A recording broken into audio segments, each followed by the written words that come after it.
Hello and welcome to Do It Yourself channel. Today I will show you where to find the option and how to turn on hearing aid support in our Samsung S22. Where to look for hearing support aid? We need to go to settings, then we are looking for our accessibility menu. Next, hearing enhancements, and here we have our hearing aid support.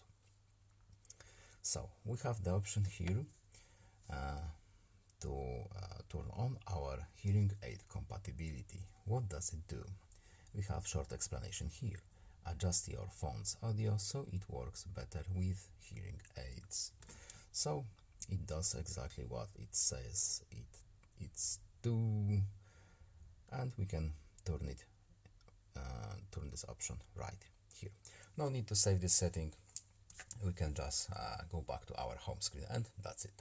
I hope this video was helpful to you. Please leave a like and subscribe. Have a nice day and see you in the next video. Goodbye.